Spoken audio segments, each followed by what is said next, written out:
I'm not gonna lie, it took about 2 days for this to happen.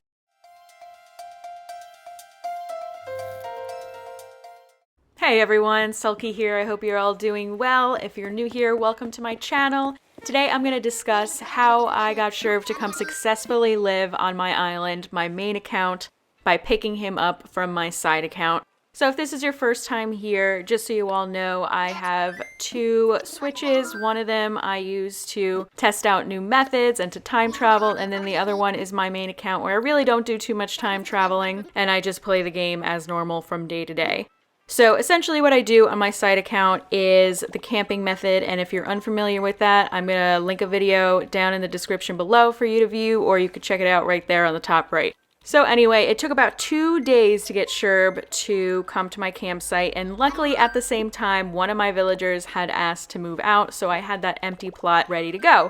Which brings me to what I want to talk about today. So first, I'm going to talk about the villager trading glitch and how you can avoid it. In my last video, I laid out some steps that you can take in order to avoid that glitch, and if you're unsure what it is, it just means you think you got a villager to move to your island after visiting someone that had the villager you wanted in boxes, and it turns out after a couple of days you get this strange sign on the door that says I've moved out and they are nowhere to be found and you've essentially lost them. So what I did this time is a little bit different, and that is because there's been some sort of weird update or something going on with the game where Para's method is no longer working when you just time travel 1 month into the future and then back to present day to kick someone out. And just a side note here, it is working for some people, just not everyone anymore. So essentially what I did here is I used an amiibo card to get Sherb into boxes because I couldn't get any one of my villagers to get the thought bubble. And it's pretty weird because I traveled 1 day and 1 month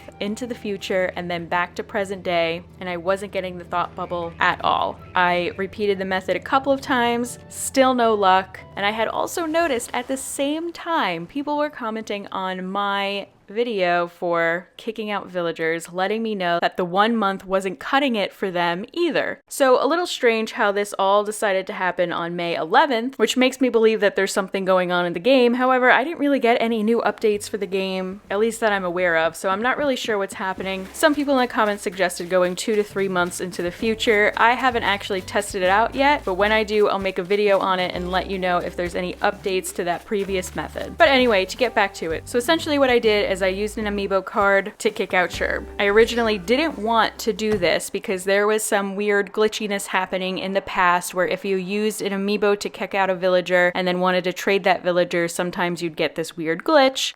But because I was sort of fed up and I kind of wanted to just get it over with, I decided, you know what, I'm going to use an amiibo card and see if it works. And it worked out for me. I was able to get Sherb even though he wasn't leaving organically.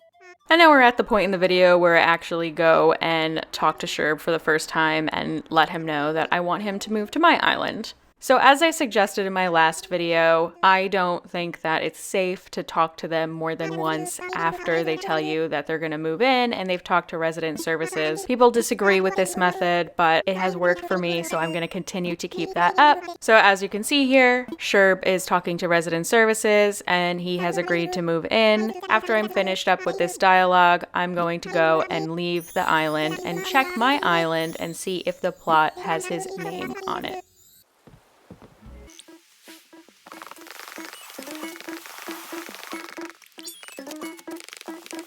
Okay, so far so good. We have Sherb's name on the plot. I'm gonna go ahead and save right here, close out the game, and I'm gonna time travel to the next day just because I'm eager to see if his house is there and to see if everything worked out fine.